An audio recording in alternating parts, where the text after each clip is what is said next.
Ḥazon, chapter 11. And a reed like a measuring rod was given to me, and the messenger stood, saying, Rise and measure the dwelling place of Elohim, and the slaughter place, and those worshipping in it.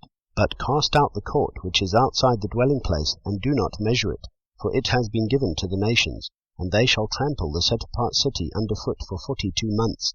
And I shall give unto my 2 witnesses, and they shall prophesy 1,260 days, clad in sackcloth. These are the 2 olive trees and the 2 lampstands that are standing before the Elohim of the earth. And if anyone wishes to harm them, fire comes out from their mouth and consumes their enemies. And if anyone wishes to harm them, he has to be killed in that way. These possess authority to shut the heaven, so that no rain falls in the days of their prophecy. And they possess authority over waters to turn them to blood, and to smite the earth with all plagues, as often as they wish.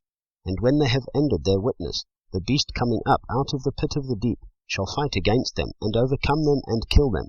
And their dead bodies lie in the street of the great city, which spiritually is called Sodom and Mitzrayim, where also our Master was impaled. And some of the peoples and tribes and tongues and nations see their dead bodies for 3.5 days, and not allow their dead bodies to be placed into tombs. And those dwelling on the earth rejoice over them and exult. And they shall send gifts to each other, because these 2 prophets tortured those dwelling on the earth. And after 3.5 days a spirit of life from Elohim entered into them, and they stood upon their feet, and great fear fell on those who saw them. And they heard a loud voice from the heaven saying to them, Come up here. And they went up into the heaven in a cloud, and their enemies saw them. And in that hour there came to be a great earthquake, and 1/10 of the city fell. And in the earthquake 7,000 men were killed, and the rest became afraid and gave esteem to the Elohim of the heaven. The 2nd woe is past, and see, the 3rd woe is coming speedily.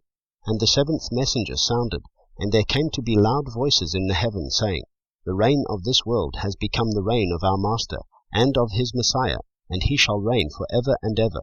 And the 24 elders sitting before Elohim on their thrones fell on their faces and worshipped Elohim, saying, We give you thanks, O Yahweh El Shaddai, the one who is and who was and who is coming, because you have taken your great power and reigned.